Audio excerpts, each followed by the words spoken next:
یکی از جالب‌ترین کتابایی که خوندم از اکارت توله است به اسم قدرت همین لحظه. کتابش نه تنها از نظر شخصی بهمون کمک میکنه، بلکه انگار آدمو از یه خوابی بیدار میکنه که فوق‌العاده جالبه. اگر واقعا به حرفاش گوش بدین، تجربهمون از تو زندگی، یعنی هر لحظه‌ای که داریم زندگی میکنیم متفاوت لحظات رو تجربه میکنیم و خیلی این جالبه. میخوام در مورد چند تا نکته خیلی مهم بهتون بگم که خودم خیلی باهاشون درگیر شدم. نکته اول در مورد این که بیشترین رنج ما از نپذیرفتن لحظه حال به وجود میاد. مثلا وقتی توی ترافیک گیر میکنیم یا اتفاقی که نمیخوایم برامون میفته، به جای اینکه بپذیریم هرس میخوریم. این همون مقاومته. این کتاب بهمون یاد میده که درد واقعی از خود اتفاق نیست، از جنگیدن ما با اون اتفاقه. وقتی دست از مقاومت ذهنی، از جنگ ذهنی با خودمون برمی‌داریم، یه آرامش خیلی خاصی درمون به وجود میاد.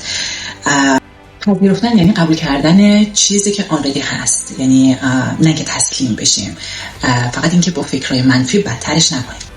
نکته دوم که بسیار جالبه، ما معمولا فکرامون رو باور میکنیم. مثلا من کافی نیستم، اگه خراب بشه چی، کاش بهتر انجام میدادم. ولی اکارت توی کتابش میگه که تو این افکار نیستی، تو در حقیقت افکارت نیستی، تو اون آگاهی هستی که داره این افکار رو میبینه، یعنی از دور خودتو تماشا میکنی. اگر فقط یه لحظه وایسی و به فکرات نگاه کنی بدون این که توش غرق بشی، تازه متوجه میشی که کی هستی. همین فاصله بین تو و فکرات یک آزادی و آرامش خیلی جالبی به آدم میده. نکته سوم این کتاب در مورد این هست که هر چقدر بیشتر تو لحظه زندگی میکنی بیشتر آرامش داری. تا حالا دقت کردی که وقتی که توی کار خیلی غرق میشی بسیار برات لذت بخشه؟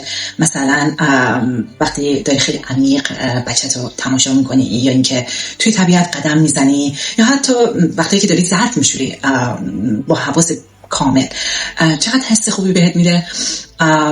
این همون حالت زندگی کردن در لحظه حال هست. تو نه تو گذشته نه توی آینده، فقط همین جایی، تو همین لحظه.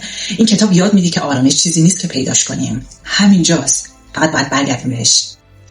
نکته بعدی این کتاب در مورد این میگه که آزادی توی همین لحظه است، نه بعدن.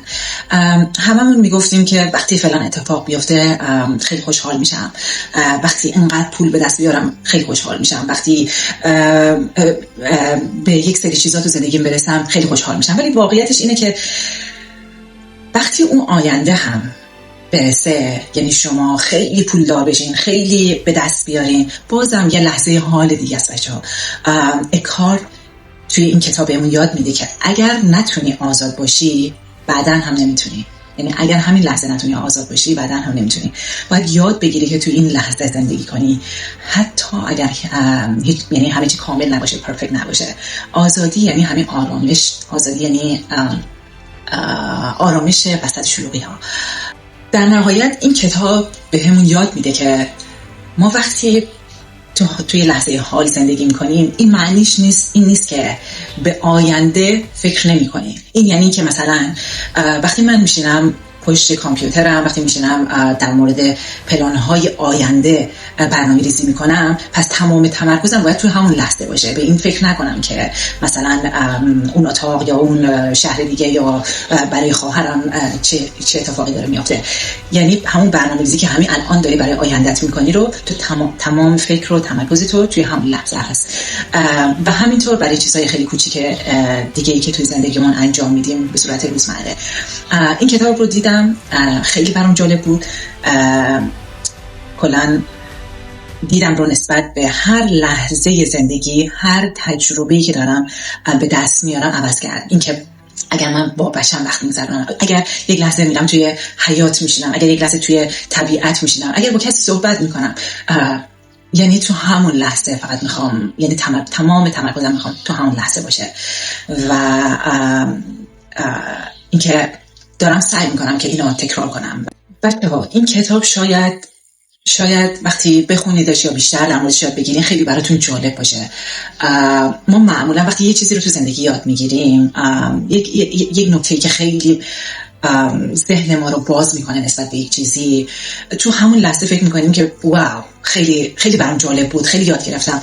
ولی تا زمانی که شما اونو تکرار نکنین برای خودتون، یادتون میره. شاید تو همون لحظه بسیار شما آگاه شده باشین، ولی اگر اونو تکرار نکنین توی روزمره‌تون، توی کارهایی که میکنین در طول روز، خیلی راحت آدم میتونه به همون ورژن، همون یعنی آدم گذشته خودش برگرده. یعنی که خیلی راحت میتونی تسلیم بشین که من همون آدمی که بودم هستم و قرار نیست تغییر کنم. پس خیلی مهمه که باید این نکته ها، چیزایی که یاد میگیریم رو تمرین کنیم.